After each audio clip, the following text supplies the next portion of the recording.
indignant if your Congress were to remove an elected president under these conditions. So in Brazil, in the case that happened to me, without high crimes and misdemeanors. And according to the American Constitution, the three hypotheses foreseen in the American Constitution. I'm sure that in the case of Brazil, my impeachment was held up on very flimsy bases, budget and financial practice that were also carried out by previous presidents, by governors, by mayors, and this was happening at all times. That is, in all the previous terms to mine. These practices had never been considered crimes, had never been considered incorrect, and they were in my case. The decision occurred, the whole decision occurred after the practice of what was accused as a crime.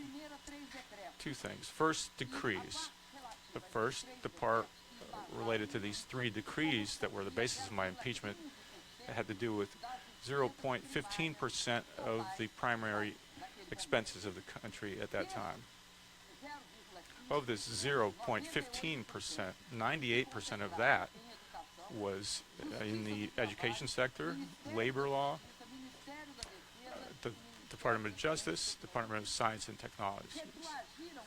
They retroactively decided that something they decided after this to be able to use, put those 0.15% in as irregular practices. People paid by the Bank of Brazil, it's even more flagrant, the injustice. This plan was based on a law from 1994. From 1994 until 2016, all presidents used this law. And what does this law say? That the presidents weren't interfering in the execution of the agricultural subsidies plans for Brazil. And besides that, since the presidents didn't interfere, it's scandalous. There's another reason.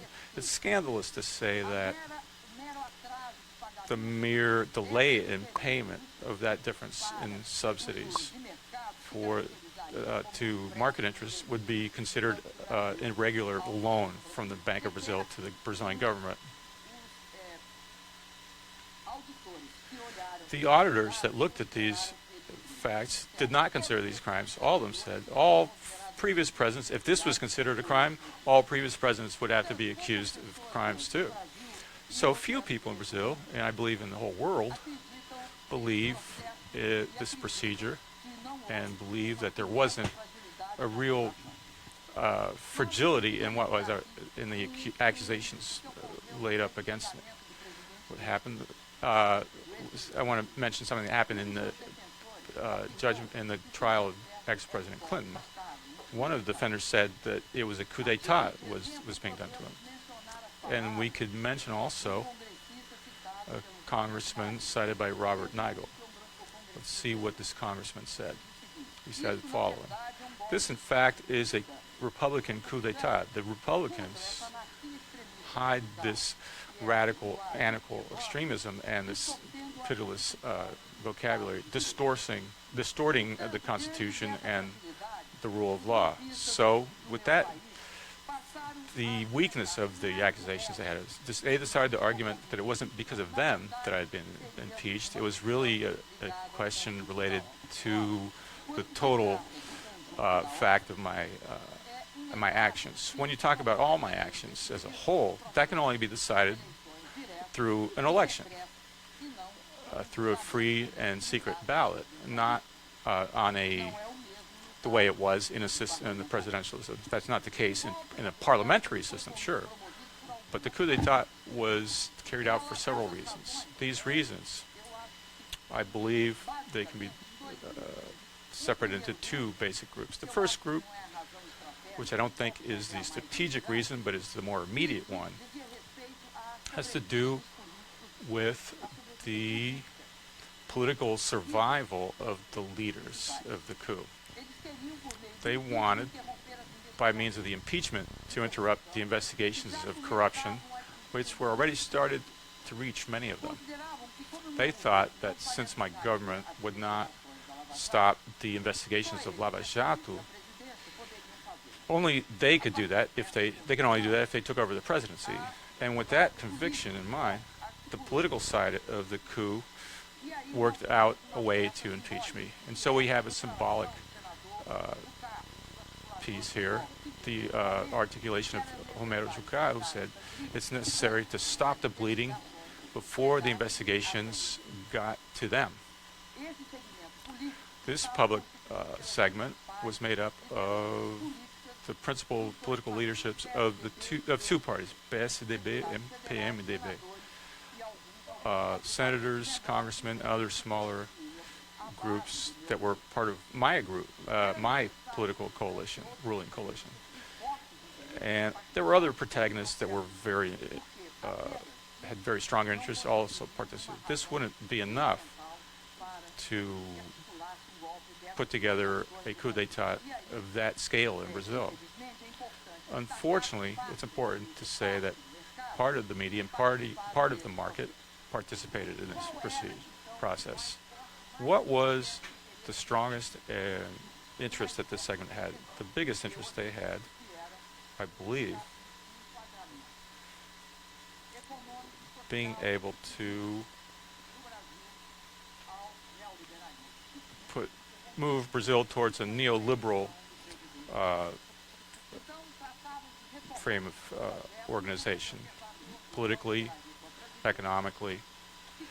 And this project had been interrupted. It had started in the presidency of Fernando Collor and had gone on in Fernando Henrique Cardoso's and was stopped when Lula took power.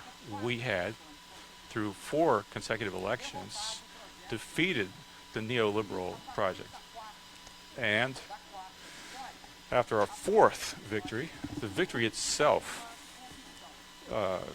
created a conviction. Democracy was not favorable to changing the project that was implemented in Brazil. Therefore, they would need impeachment. They would need a coup d'etat. And what happened afterwards confirms that. None of the measures adopted by the current government were approved at the ballot box.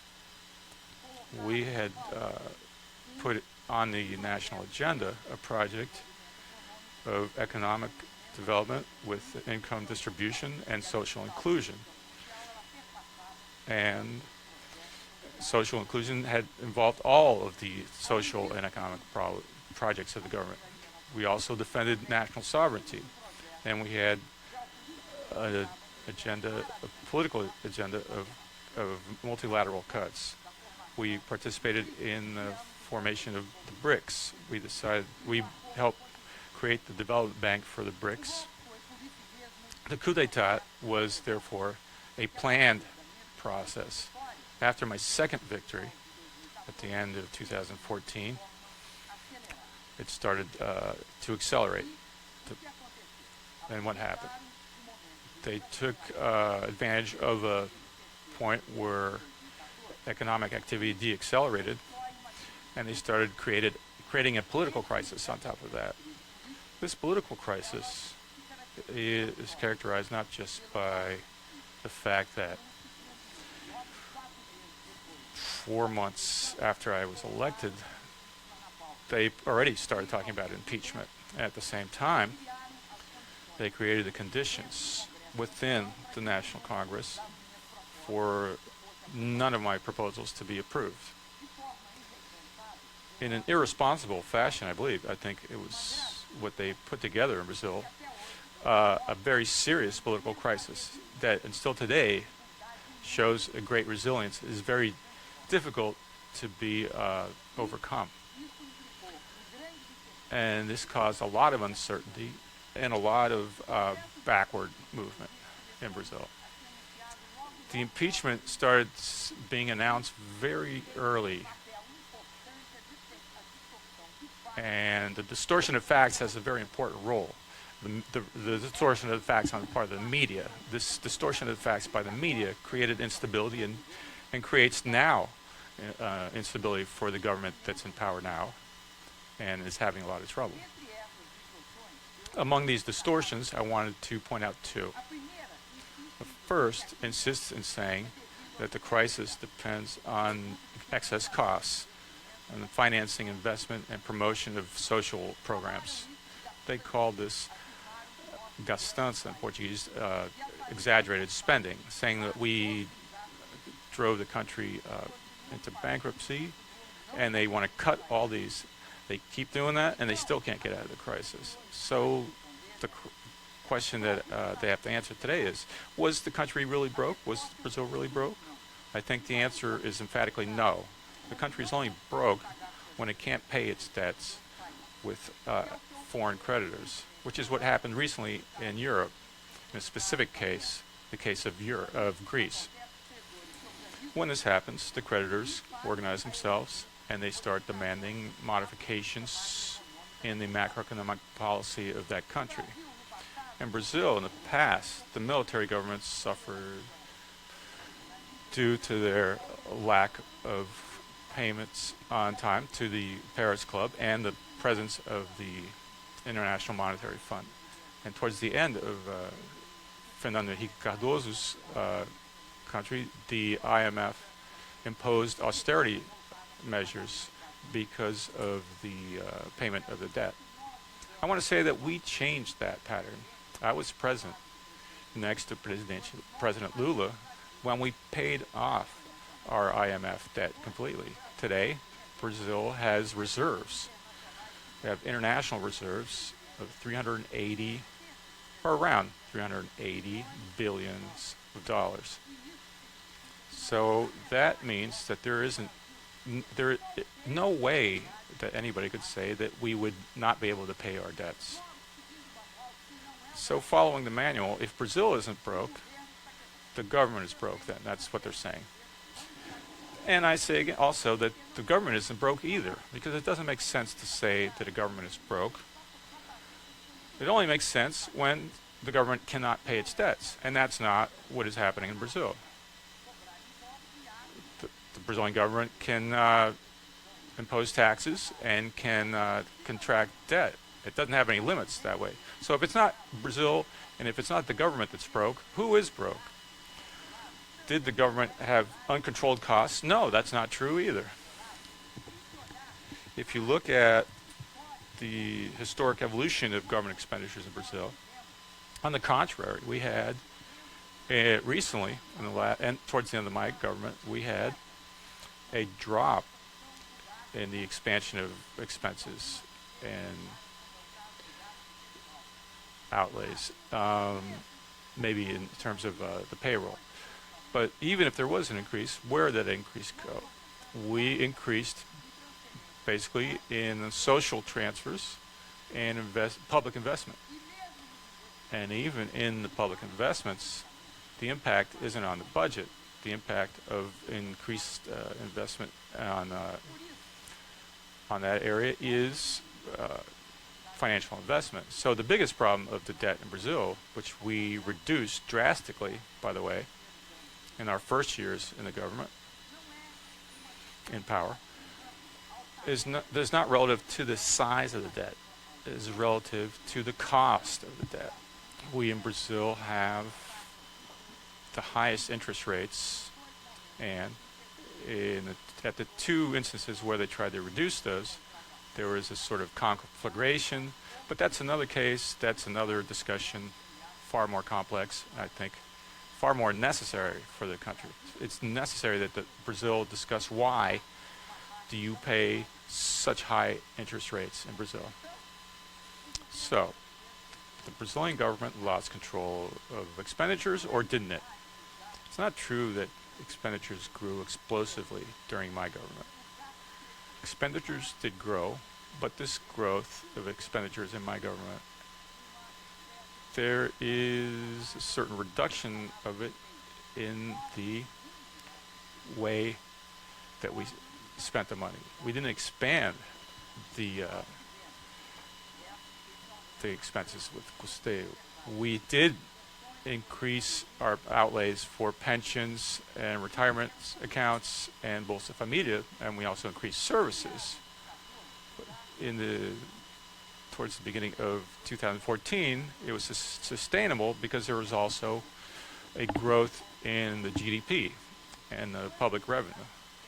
When did when do the expenditures lose sustainability? When the public revenue starts falling very rapidly, and it's still falling rapidly, public revenue.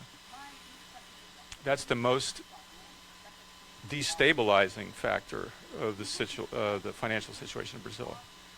Recently, we've had a deepening of the size of the debt, but the size of the debt is important in itself, the increase, because we saw when it fell to 36%, and the increase takes it to almost 70%. But there's a very serious, extremely serious factor, which is the interest rate that you pay in Brazil nowadays. Concept of uncontrolled costs and cutting costs explain why they chose as a reason for the coup the budget issue.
vai gastar.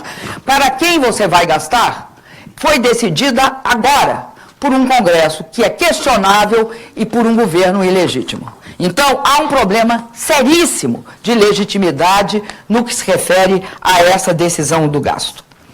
E eu queria lembrar que, para nós, brasileiros, a educação é fundamental por dois motivos. Ela é estratégica, é nosso passaporte para o futuro. Primeiro, porque é a única forma de tornar permanente a distribuição de renda. Não há outra forma. Para que não haja volta atrás, é necessário que você eleve a capacidade e a oferta de serviços educacionais para o povo brasileiro. E aí você melhora a renda, você vai melhorar salário, você vai melhorar emprego, vai qualificar a mão de obra. E por um segundo motivo, o Brasil precisa de desenvolver ciência, tecnologia e inovação. Educação é base de desenvolvimento da ciência básica, é fundamental para o desenvolvimento tecnológico e para a inovação. Essas duas questões nos levaram a criar o que nós chamávamos de passaporte para o futuro, que era o Fundo Social do Pré-Sal. 75% de todos os royalties e participações especiais iam para a educação. E isso era fundamental. Ora, quando se congela dessa forma o gasto, eu não posso contar só com o acréscimo do Fundo Social do Pré-Sal, considerando que eles mantenham. Eu não posso considerar. Eu tenho de ter uma base de crescimento. Nós tivemos, nos últimos anos, sempre um crescimento, a necessidade de um conhecimento acima do básico, em torno de 30 a 40 bilhões de reais. Então, é inviável, é completamente inviável para o país ter uma política de restrição do crescimento real em saúde e educação. Atingirá, sobretudo, o conjunto da população brasileira. Não há como fugir desta constatação. A outra medida aprovada é a chamada terceirização. A terceirização, todo mundo sabe, precariza trabalho e reduz salário. Ela faz isso, é algo que acontece aqui, pode acontecer em qualquer lugar do mundo, precariza. Nós fazemos um cálculo que é uma queda de 30% no salário pago para um terceirizado em relação ao que é pago numa indústria. Isso está acontecendo aqui nos Estados Unidos, trabalho precário, pagamento salarial baixo. Além disso, estão desmantelando o sistema de proteção social. A reforma da Previdência, eu não quero discutir os detalhes da reforma. Tem um detalhe que é fundamental. Não há dúvida que quando há uma alteração demográfica num país, você tem de mudar as condições previdenciárias. Ninguém discute isso. Isso chama-se um ajuste. Outra coisa muito diferente é fazer aplicação, querer adotar um novo modelo. E aí no Brasil estão procurando construir um novo modelo. Em que ele está baseado? Está baseado no seguinte fato. Quando você exige idade mínima de 65 anos, mas tempo de contribuição de 49 anos, o que acontece? Num país que tem, em média, 7 anos de informalidade, de desemprego e carteira não assinada. O que acontece? Esses 49 anos aumentam para 56. Ah, impossível. Não, eu entendo perfeitamente, mas você há de entender que não me podem me chamar para falar e achar que eu posso falar tudo isso em meia hora. Não dá, não. Não, meu querido, eu faço a entrevista, mas deixa eu concluir. Eu faço entrevistas sem menor problema, eu gostaria muito de fazer. Agora, também peço para vocês, eu fui presidente de um país. Eu fui empichada. Então, vocês me chamam aqui, quer que eu fale 10 minutos? Impossível. Impossível. Entendo perfeitamente, mas concluindo a minha parte, nós temos um problema seríssimo na reforma da Previdência. Porque, a vigir a proposta, o tempo de contribuição mais os 7 anos dá 56 anos. Com quantos anos uma pessoa vai começar a trabalhar para ter aposentadoria integral? Com quanto? Faz a conta. 65 menos 56, 9 anos. 9 anos de idade, num país com a necessidade imensa de impedir que suas crianças e jovens iniciem o trabalho, Esta é a parte mais danosa da Previdência e que evidencia uma mudança de modelo. E essa mudança de modelo é uma mudança de um modelo absolutamente público hoje, que podia estar combinado com uma complementação privada, sem problema. Mas o que não é possível é substituir esse sistema público por um sistema inteiramente privado, que é o que acontece quando você torna inócuo a previdência pública, torna impossível a aposentação integral no Brasil. Então, nós temos todos esses elementos que são extremamente graves. Eu queria aqui responder uma pergunta. Por quê? Por quê? Por que que houve o golpe? Como é que ele aconteceu? Eu acho importantíssima essa discussão. Aconteceu o golpe porque aproveitou-se de uma oportunidade, que era uma crise que estava em processo no mundo inteiro, mas no Brasil em especial, e se aproveitou dessa hipótese para quebrar as resistências e dar o golpe. Citando uma pessoa que é muito entendida em neoliberalismo, que foi o professor Milton Friedman, ele disse o seguinte: quando a crise acontece, as ações que são tomadas dependem das ideias que estão à disposição. O Brasil tinha várias ideias à disposição, entre elas a ponte para o futuro. Esta, eu acredito, é a nossa função primordial, desenvolver alternativas às políticas existentes, mantê-las em evidências acessíveis, até que o politicamente impossível se torne o politicamente inevitável. O politicamente impossível, por meio de eleições livres, era adotar esse tipo de proposta política. Agora, o politicamente inevitável foi absolutamente garantido pelo impeachment. Então, eu acho que nós chegamos a um ponto em que eu vou tentar agora reduzir bastante e tentar atender vocês na hora das perguntas. Mas eu quero falar uma coisa que eu acho muito importante: subestimar os fatores que nos conduziram à crise. Subestimaram os fatores, as causas econômicas da crise, obviamente a queda das commodities, a saída dos Estados Unidos do quantitative easing, a maior crise hídrica que ocorreu no Brasil e, sobretudo, subestimaram a crise política que eles mesmos tinham criado. Então, esse fator explica por que hoje o Brasil enfrenta uma instabilidade profunda. Não foi só devido ao fato de estarem adotando corte de gastos de forma que a economia não se recuperará. A anomia econômica no Brasil é generalizada.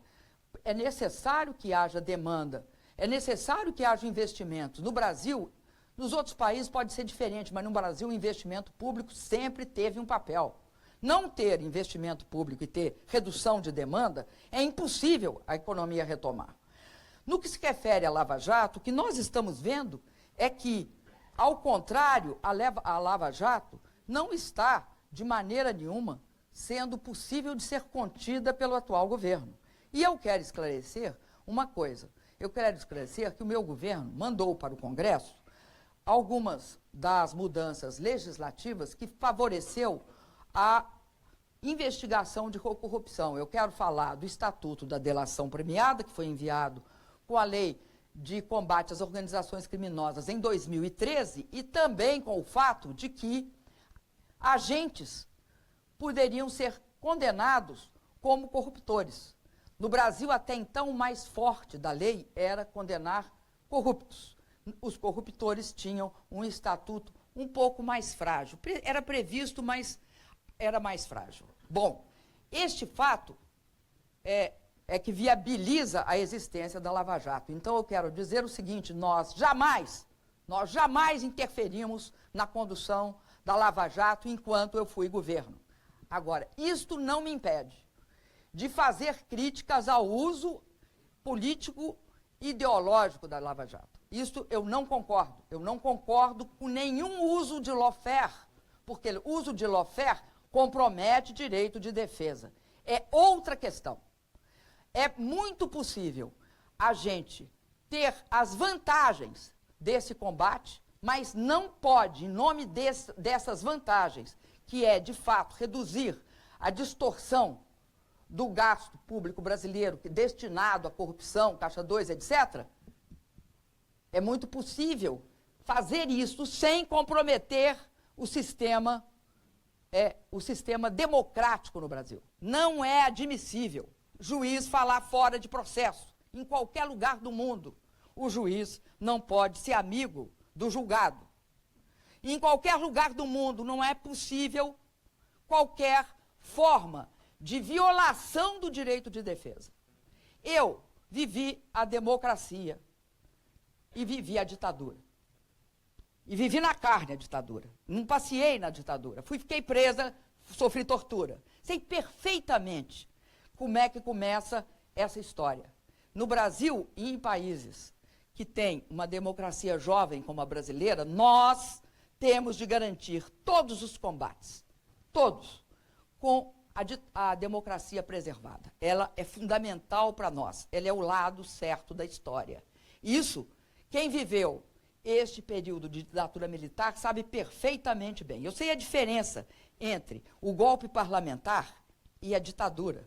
Eu sei na carne qual é a diferença. E sei perfeitamente que é possível violar a democracia de dentro dela. Isso é algo que nós não podemos admitir no Brasil. E não podemos admitir em lugar nenhum do mundo. Esta tendência a criar cidadãos nus, sem a pele da cidadania, ou seja, tira do homem a pele da cidadania, você entra em processos autocráticos e de combate inadequado, ou pior, né? Combate violento às pessoas. A lei não pode substituir as armas. Ela não pode. Bom, eu quero dizer o seguinte, eu acredito no Brasil. Eu acho diálogo é a gente falar o que pensa, não a gente falar o que esperam que a gente pensa. Diálogo é isso. O diálogo, às vezes, as pessoas não gostam dele. Isso não significa do que um lado está falando. Tem de escutar. Diálogo é isso. Não é escutar o que você acha que é a verdade. É você ser capaz de entender o que o outro diz e não tá dentro de uma camisa de força. Eu acho que o Brasil hoje tem um problema sério, que é o seguinte: nós temos de nos reencontrar no Brasil. Para nós nos reencontrarmos, não é diálogo a palavra, viu? É afirmação dos valores democráticos no Brasil. A palavra é isso. A democracia é muito maior que diálogo. A democracia implica em sistema jurídico. A democracia implica em direitos garantidos a todos, iguais. Implica em capacidade de negociar, implica na capacidade de conversar. Agora, quando você chega a um nível de restrição à democracia, que em alguns momentos nós chegamos, a gente tem de entender do ponto de vista da população. O que acontece? Quando, primeiro, um país ou um governo não responde às demandas da população. O que acontece é que essa população passa a achar tanto o governo como a política irrelevantes. Quando a política e o governo passam a ser irrelevantes, acontece o surgimento de salvadores da pátria, de propostas populistas, de pessoas que usam símbolos, como nós estamos vendo ocorrer no mundo, e isso é muito grave. Não é pura e simplesmente uma questão de diálogo. É fundamentalmente uma questão democrática. E a democracia, nesses casos, ela é muito mais ampla. O que eu acredito para o Brasil? Eu acredito que no Brasil nós temos um encontro marcado com a democracia em 2018. Esse encontro marcado com a democracia em 2018 é inexorável. Qual é a possibilidade? A possibilidade é ele ser transferido. A possibilidade é haver modificações do jogo quando ele está sendo jogado, das regras do jogo. Isso não é nada democrático. Fazer toda a nossa discussão sem considerar que a democracia ela é fundamental para que nós nos reencontremos, ela é fundamental para que a gente construa uma nova legitimidade e que essa legitimidade que nós vamos construir e que está baseada em 2018, ela só pode levar a um caminho. É o único jeito de nós recuperarmos as condições de crescer, desenvolver e sair da crise. Esta é a única condição. Não há, o Brasil é chegado a um pacto por cima. Nós fizemos um pacto por cima do segundo império para a república. Nós fizemos um pacto por cima na transição da democracia, da ditadura para a democracia.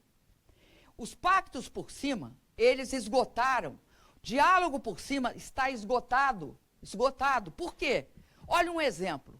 No meu impeachment, houve um deputado que votou a favor de um torturador, da ditadura militar e da tortura. Por que isso ocorreu?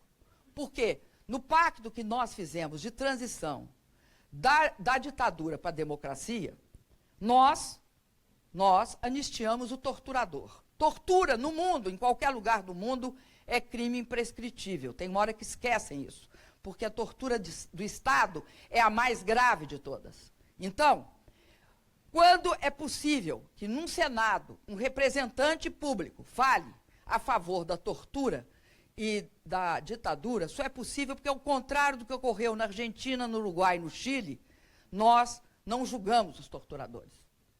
Quando isso acontece, é um pacto por cima.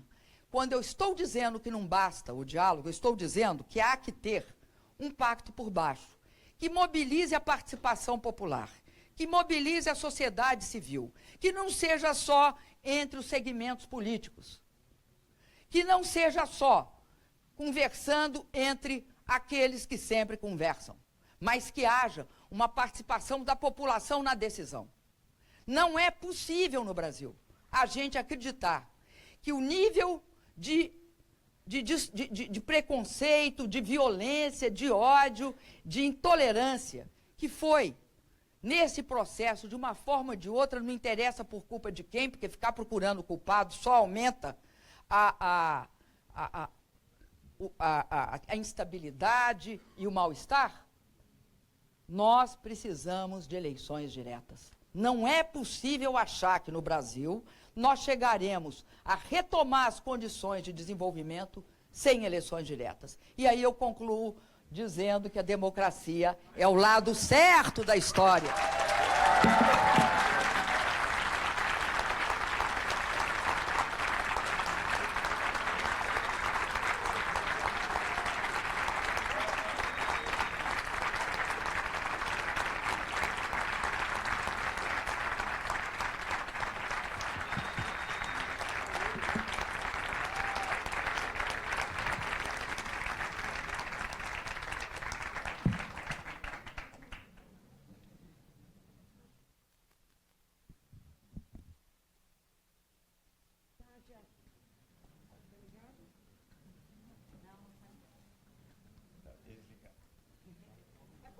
Agora sim.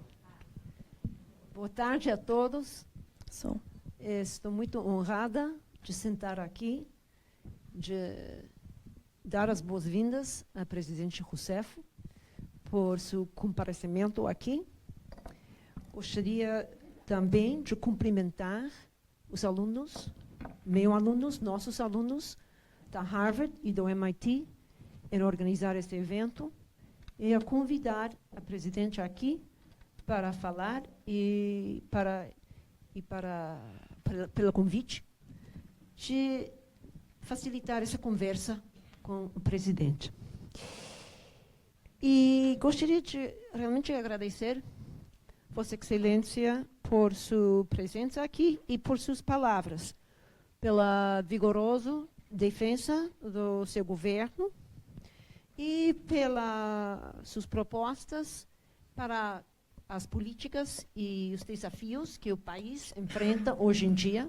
Claro que o Brasil enfrenta vários desafios, e também pela visão política, ao final, que a Vossa Excelência planteou. Gostaria de voltar a isso. Agora, gostaria de começar de uma maneira um pouco mais abrangente. Gostaria de reenfatizar que os alunos teve essa ideia de convidar pessoas de todas as perspectivas para promover esse diálogo, porque eles têm a ideia que o Brasil está bem polarizado hoje em dia e eles estão olhando para o futuro. E eu vejo que é uma visão linda que gostaria de respaldar. Agora, minha primeira pergunta é de engajar Vossa Excelência num diagnóstico. Por um lado, como Vossa Excelência falou, tem uma crise política brasileira e o impeachment, obviamente, foi algo que dividiu o Brasil. Mas minha pergunta é se podemos olhar essa polarização e ver que profundo na sociedade que é. Ou dizer, eu caso que a classe política que está dividido ou é a sociedade. Algumas pessoas dizem que o Brasil está tão polarizado do que os Estados Unidos, a Europa Ocidental, não é apenas Brasil que é polarizado hoje em dia. Meu país está polarizado hoje em dia. Por outro lado, outras pessoas dizem que os brasileiros não são de esquerda ou de direita, mas são de centro, que procuram soluções para os desafios que eles enfrentam na vida cotidiana. Me pergunta é, a polarização é da elite, da classe política ou é da sociedade? Entendemos primeiro o que é a polarização no Brasil. Olha, eu não acredito que o povo brasileiro seja de esquerda, de direita, de centro, O povo brasileiro quer ter as suas oportunidades de crescimento, quer ter, como qualquer povo. Eu não acho que há uma, vamos dizer, ideologização do povo brasileiro. Não acredito nisso. Acho que isso é uma falsa questão. Nem tampouco acredito que a questão da divisão no Brasil seja uma questão profundamente histórica. Eu acho que ela é episódica, muito episódica. Acho que quando há um processo de impeachment sem crime de responsabilidade, você cria um paradigma de ruptura geral. Você vê isso quando começa a explodir contradições entre o Legislativo e o Judiciário, uma briga pessoal entre o representante do Ministério Público e um dos integrantes do Supremo Tribunal Federal. Então, você tem um processo hoje no Brasil de mal-estar político muito grande. Eu não acredito que a gente possa ter uma visão de diálogo como sendo uma dificuldade entre 2 ou 3 ou 4 ou 5 grupos de conversarem um com o outro. O que eu acho é que tem, num processo político tão radicalizado quanto o do Brasil, que tem a necessidade de ter uma fonte de legitimação. Essa fonte de legitimação, só tem uma fonte de legitimação na democracia. Por isso que eu falo que a questão é democrática. Por isso que eu falo que a questão democrática, ela perpassa todas as outras. Só tem uma fonte. É o povo. É o povo brasileiro que vai ser capaz de construir as bases para um efetivo diálogo.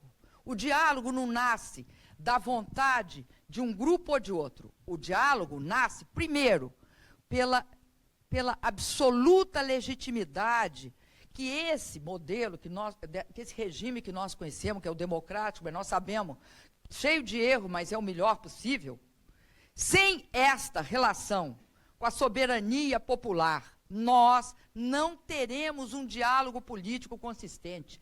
Isso não faz parte das boas intenções de liderança, de quaisquer liderança. Não é porque as pessoas são mal intencionadas que elas não conversam. É que tem barreiras imensas. Então, como é que você supera essas barreiras imensas? Pela força que emana de uma eleição. Quando eu digo que nós podemos nos reencontrar tem um encontro marcado com a democracia, e esse encontro vai permitir que nós nos reencontremos. O que eu quero dizer não é que a partir daí está tudo bem, não. A partir daí nós temos de ser capazes de sentar, dialogar uns com os outros, de entender que não tem condição de ser só de um lado ou só de outro, que você tem de compor, e quando você compõe, você aceita sugestões, você aceita posições, você aceita diferenças de você. Você não pode querer impor o seu programa, que você tem de fazer uma composição. Aliás, eu acho importante mostrar uma coisa. Não é só eleição direta, viu? Tem de ter reforma política no Brasil, porque senão é ingovernável. Para você ter uma ideia, só concluindo isso. Se você olhar o problema dos partidos, eu precisei de 20 partidos para aprovar uma legislação que mudava por 2/3. Eu precisei de 20 partidos. Isso vai ser cada vez mais ampliado. É inviável, não há 20 propostas para o Brasil. A existência e a fragmentação de partidos é péssima, péssima. E o Brasil sempre, até há pouco, nós vivíamos com a necessidade do centro democrático. Criou-se um centro democrático, pós a Constituição de 88. Esse centro democrático, sinto informar aos senhores, foi hegemonizado pela direita corrupta no Brasil. É isso que aconteceu. O senhor Eduardo Cunha passou a ser o representante do centro democrático. Eu fiz uma colisão com o centro democrático. Essa colisão dava sustentação ao governo do Fernando Henrique, o governo do Lula, e era para dar o meu governo. Só que tem que o centro democrático, fundamental, o centro democrático do Ulisses Guimarães, do velho PMDB, foi hegemonizado pela direita mais radical do Brasil. É isso que aconteceu. Ou nós entendemos que foi isso, ou o próximo presidente, né, ele vai ter imensas dificuldades de governar. Imensas dificuldades. Ele não conseguirá governar. Por isso, necessidade de uma reforma política profunda. Sem essa reforma política profunda, o centro não vai governar. O centro não. O país não vai ter governabilidade, porque nunca foi o centro que se elegeu no Brasil, até hoje. E pretendi perguntar precisamente sobre isso.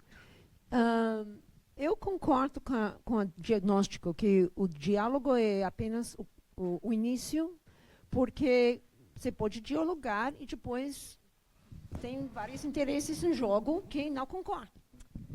Então, e também gostaria de agradecer sua defesa vigorosa da democracia, que, claro, que todos nós estamos de apoio.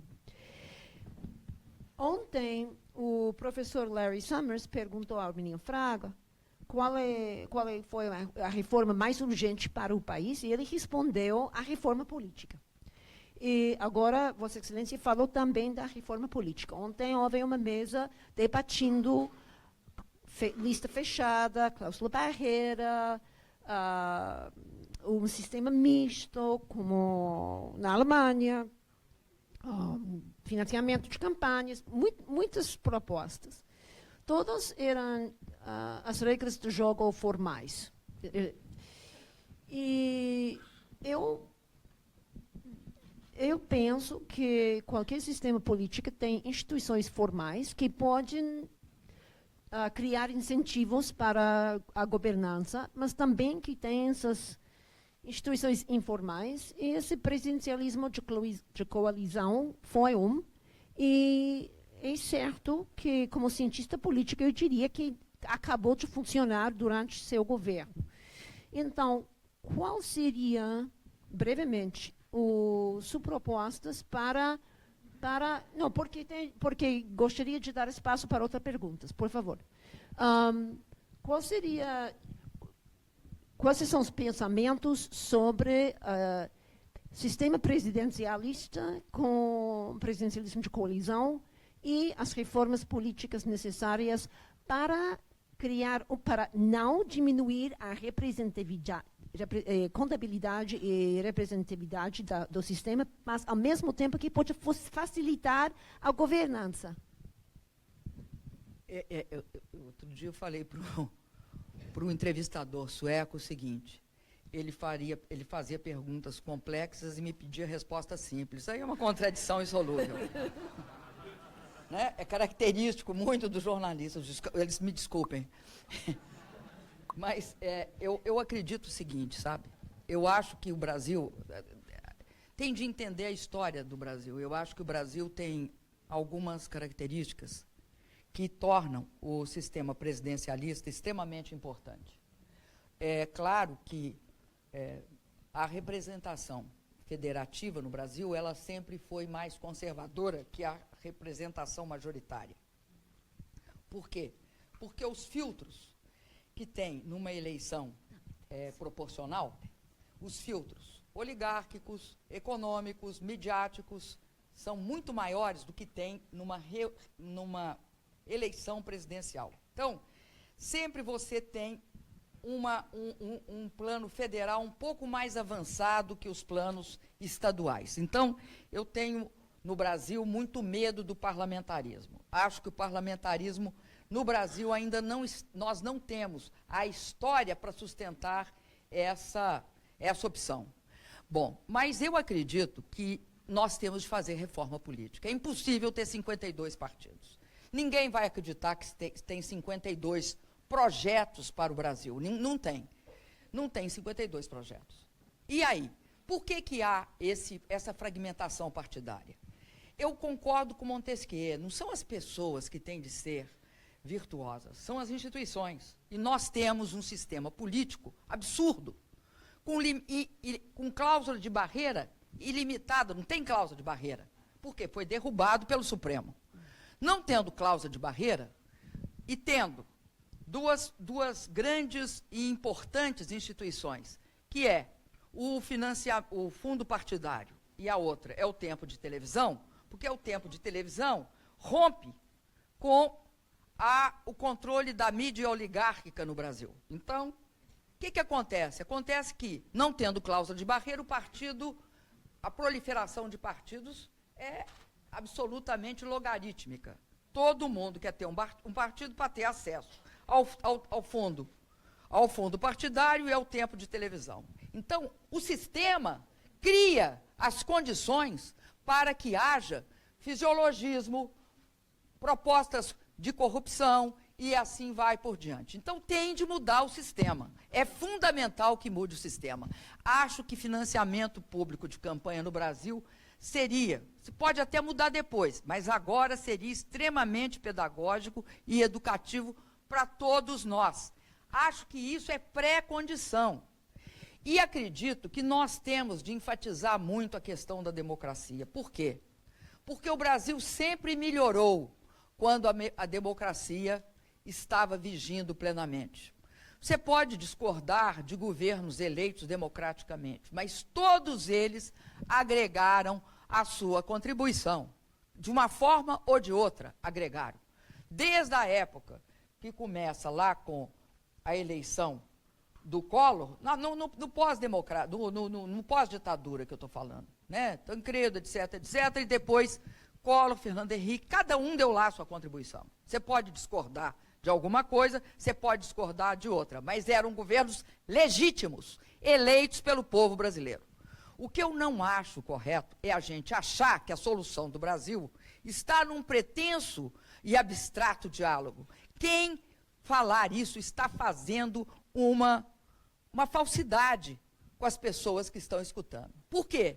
Porque a democracia é o único processo que permite o confronto, a discussão, o encontro, o consenso, a divergência. É ela o único sistema que permite isso. E aí eu quero dizer uma coisa que me preocupa muito. Me preocupa muito que mudem as regras do jogo democrático. Eu vou dar nome aos bois. Me preocupa que prendam o Lula. Me preocupam que tirem o Lula da parada. E sabe por quê? Todo mundo aqui pode rir. Sabe por quê? Vou avisar por quê que é. Porque, infelizmente, para as oposições, ele tem, nas pesquisas, 38%. Com tudo que fizeram com ele. Não acho que o Lula tem de ganhar ou perder. Eu acho que ele tem de concorrer. Se perder, é da regra do jogo. Ninguém se desmoraliza por perder uma eleição.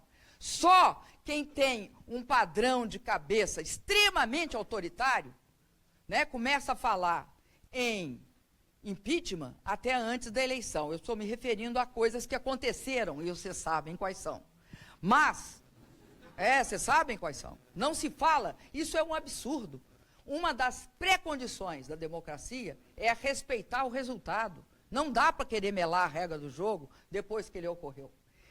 O que eu acho que é gravíssimo é você no Brasil, por conta disso, por causa que isso é uma possibilidade concreta, desculpem-me aqui as pessoas que riram, mas é uma possibilidade concreta, meus caros, deixa ele concorrer para ver se ele não ganha. Então, é isso que todo mundo sabe. Aqui não tem ninguém que não saiba disso. Então, o que acontece? Acontece o seguinte, vamos inventar todos os possíveis cenários alternativos e tirá-lo da parada. É essa a questão. Eu acho o seguinte, perder, todas as pessoas que concorrem têm de saber fazer. Ninguém, só autoritário que não sabe perder. Bom, mais uma pergunta. Falando das eleições de 2018, durante vários meses ontem, muitos das palestrantes falaram do pacto entre Estado, sociedade, da participação da sociedade civil, que todos acham que é importante. Mas meio curioso que ninguém está falando nessa mesa de partidos políticos. Para mim, não posso imaginar uma democracia sem partidos políticos. E durante esses últimos 20 anos, o PT é um partido que foi importante para o país, traz a inclusão social para o país, mesmo que o PSDB traz estabilidade econômica. E esses dois partidos têm sido os âncoras do sistema de partidos. Agora, hoje em dia, é um fato que o PT tem perdido partidárias, muitos prefeitos mudaram de país ou foram derrotados. O PT não é tão forte hoje do que estava por revelações de corrupção. Mas me pergunta é qual o futuro que a presidente vê para o partido? O que tem que fazer esse partido para recuperar a confiança do povo brasileiro? Olha, eu acredito que o PT cometeu erros, isso é inequívoco. Achar que pessoas, partidos, ou quem quer que seja, não cometa erro e achar que nós somos marcianos. Cometeu erros. E esses erros vão ser purgados, a população vai questionar, a população vai querer isso e mais aquilo. E esse processo é um processo importantíssimo. É um processo importantíssimo para a democracia no Brasil, para os partidos políticos. Eu quero dizer claramente aqui, não acredito, em hipótese alguma, quando temos 200 milhões de brasileiros, que não haja política no sentido grego da palavra. Ou seja, política é aquilo que nós fazemos pensando no interesse geral e não no nosso individual. No nosso individual, para os gregos, isso era economia, não era política. Então, política, nesse sentido, é fundamental. Quando você não tem partidos políticos, ou você acredita em soluções mágicas, acontece isso que nós estamos vendo no mundo, o surgimento dos salvadores da pátria, daqueles que criam um inimigo que pode ser os mexicanos, pode ser os imigrantes, pode ser várias coisas esses inimigos. Então, para nós todos, é fundamental que haja partidos com projetos. Porque como é que você vai discutir e fazer diálogo? O diálogo você vai... Não, eu acho ótimo. Pode perguntar. Eu acho ótimo. O diálogo... Eu acho que nós só podemos ter diálogo com quem tem projeto. Discutir O nada não existe, você tem de ter diálogo com um projeto. Por isso que eu disse, um partido, não é possível ter 56 projetos para o Brasil. Agora, imagina, tem 100 milhões. Não é viável. Os partidos políticos, o que eles fazem? Eles fazem a primeira organização de propostas. Agora, eles não acabam, não encerram as coisas nos partidos políticos. No Brasil, quem define, quem achar que partido político é algo que a gente não pode aceitar, está cometendo um equívoco imenso, está deixando espaço para a fisiologia imperar. Ao contrário, todos os brasileiros e brasileiras têm que estar compromissados em ampliar todas as situações de democracia. E não se ampliará situações de democracia no Brasil sem partidos políticos. Nós não podemos acreditar em salvadores da pátria.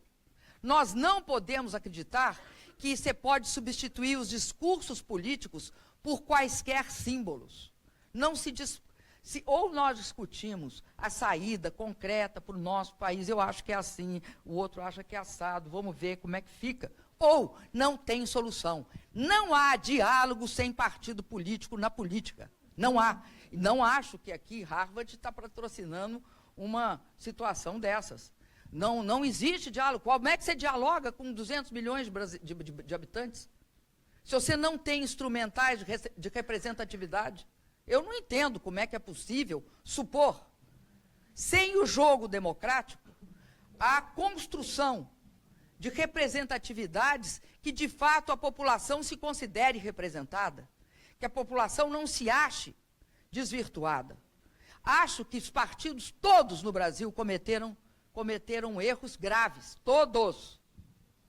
Não é possível achar aqui que só alguns, é todos. Agora, também não é possível, assim, criminalizar a política e os partidos políticos. Leva a direita mais atrasada que tem, do meu ponto de vista. A mais atrasada.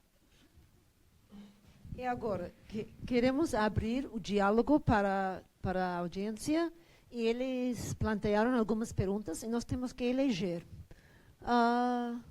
Pode pegar, eu começo lá de cima. Ok? Falamos? Ok. Então. Não, eu nunca me recusei a responder nada. Nunca.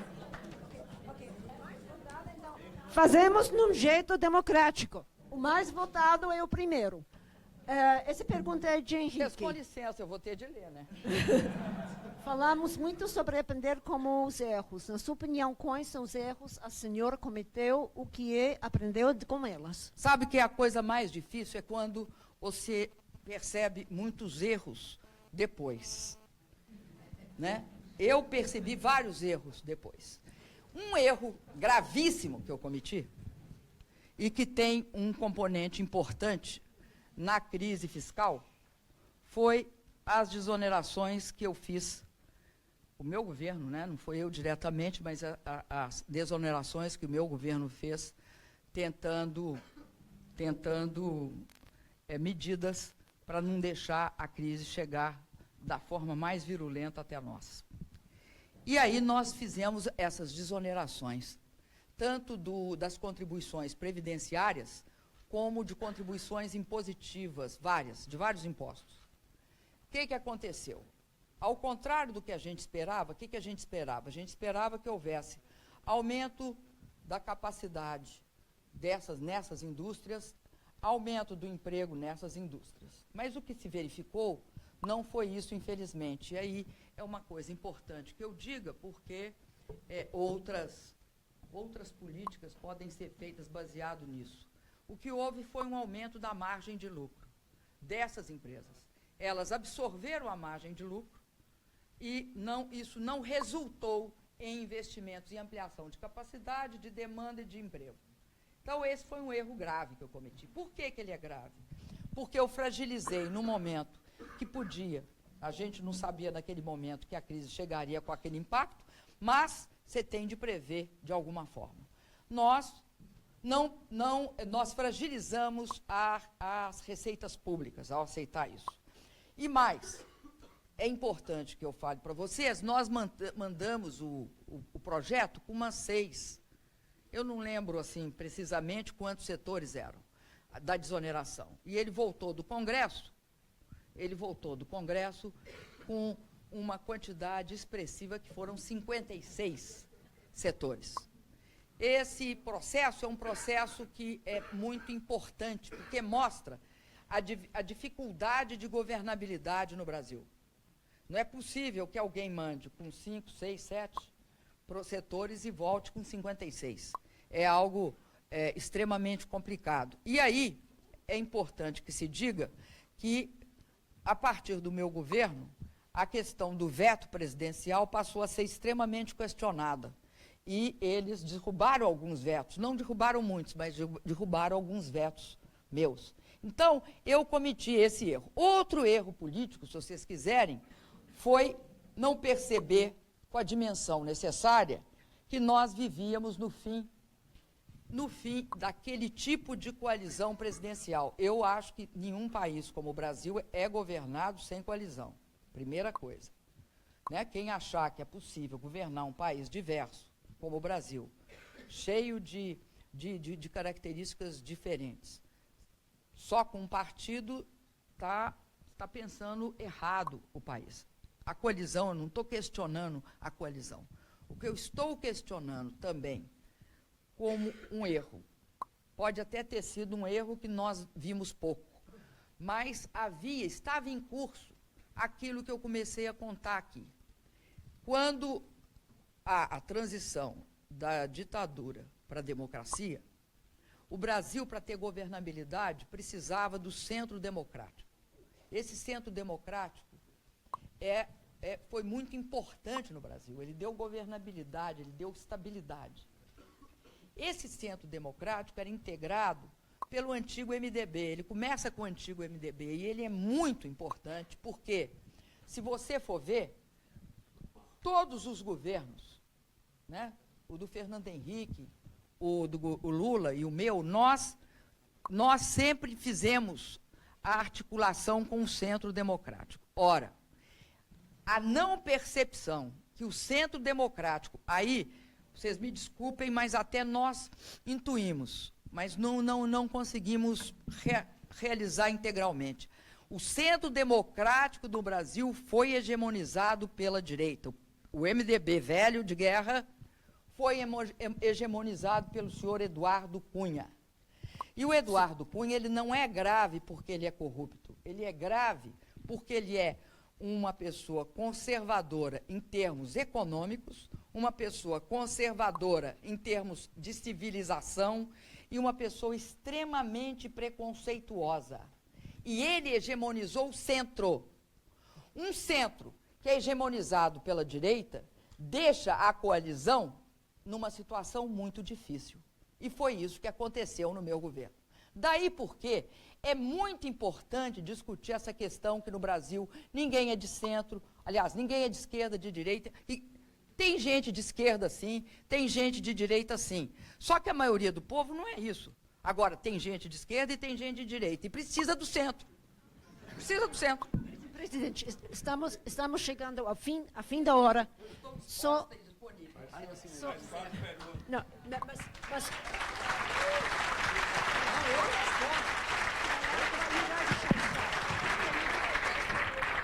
Bernardo. Próxima pergunta. Okay. Eu quero responder uma de corrupção. Estou aqui para responder uma de corrupção. Mas apenas você pode responder sim ou não sobre o meu... Ah, não respondo isso, senhor. A senhora pode responder. Tem 2, 3 minutos. Se não quiser, eu tenho outra pergunta para os alunos. A senhora escolhe. A gente tem 2 minutos. A senhora pode responder essa aqui, então. Que está aqui Qual? a presidenta Dilma. Sim. As atitudes do juiz Sérgio Moro foram dentro da lei, na sua opinião? Nem todas. Ah, não, sim, a senhora responde. Não, mas eu não respondo assim, é muito primário. Não, vocês me desculpem, mas querer que eu responda sim ou não para a pergunta da atitude do juiz Sérgio Moro, vocês estão doidos, né? Então, última pergunta. Em 2 minutos, a senhora consegue? Então, Tem limite, ô gente, pera lá. Tem limite para ingenuidade, né? Tem limite. como... Por favor. Como falou o senador Suplicy, a presidente não Estão está me dando aqui 2 todos os minutos para me dias. responder. Por Ou favor. seja, Deus e sua época na época da corrupção, eu vou responder em 2 minutos. Ah, viu? Mas, Eu então, passo, viu? ok, então a última coisa que quis, antes de fechar essa sessão, é que temos muitos alunos aqui que... Podia responder? Eu quero responder essa aqui, ó.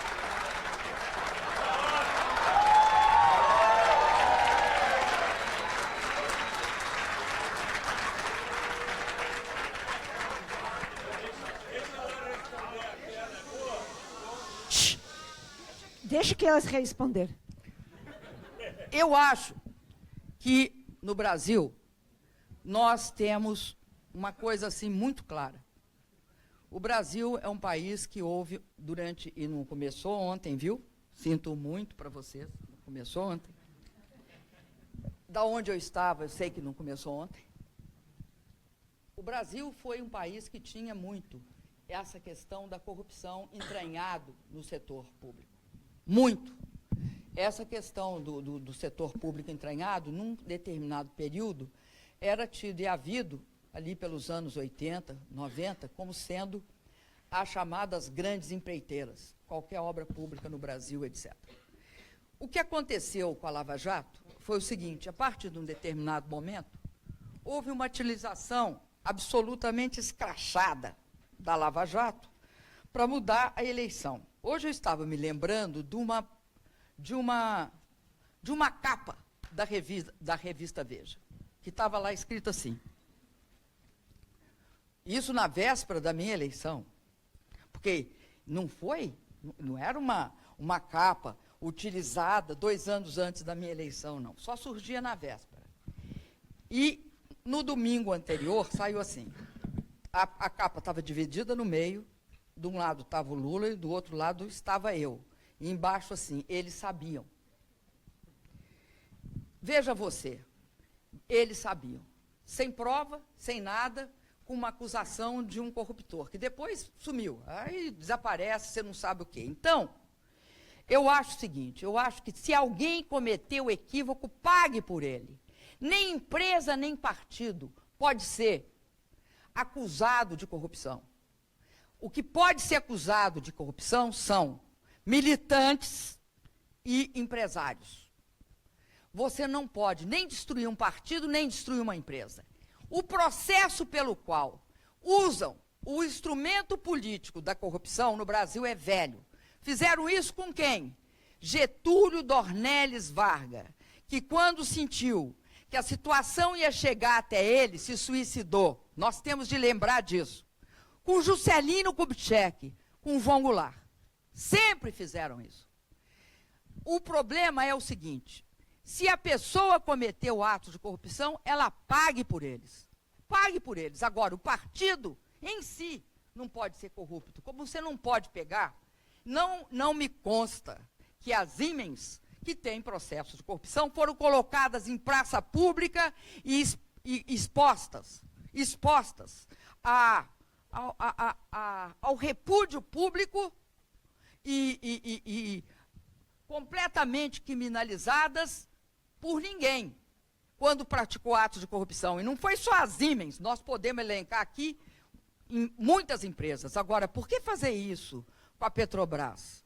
Por que fazer isso com as construtoras brasileiras? Não morro de amor por nenhum deles. Agora, não é possível destruir a engenharia nacional. Isso não é possível.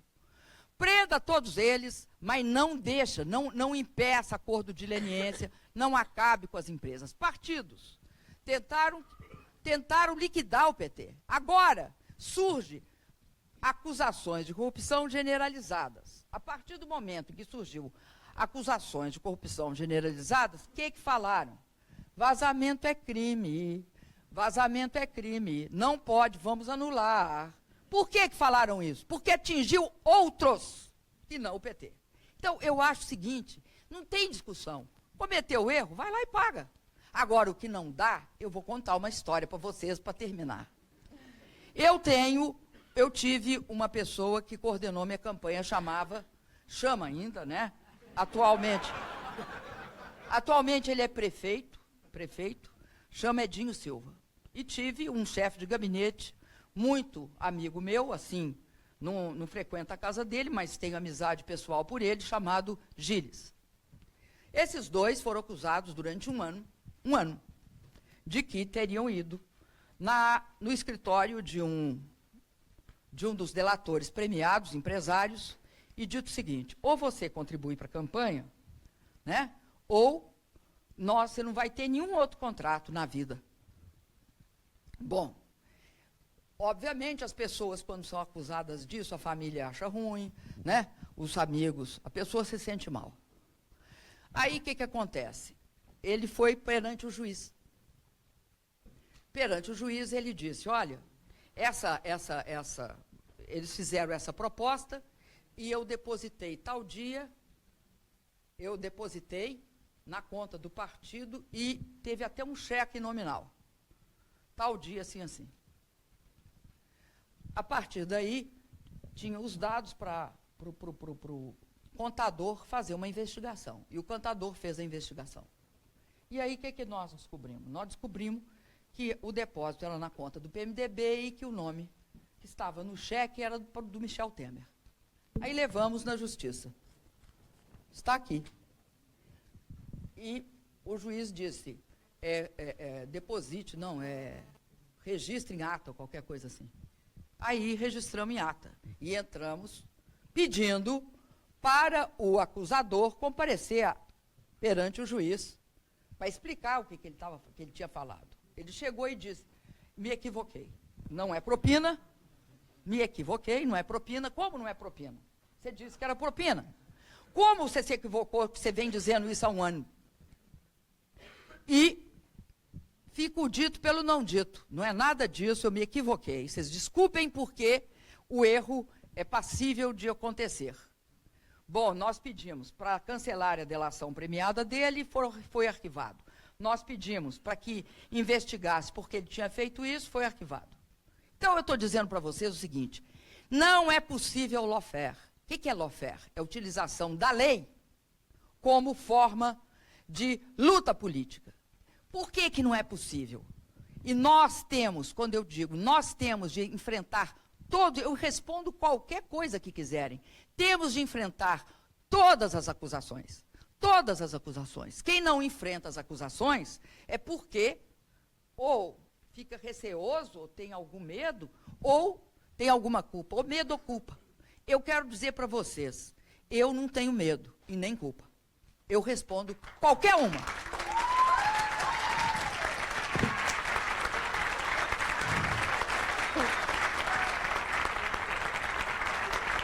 Gostaríamos de agradecer, presidente Dilma, por seu comparecimento aqui.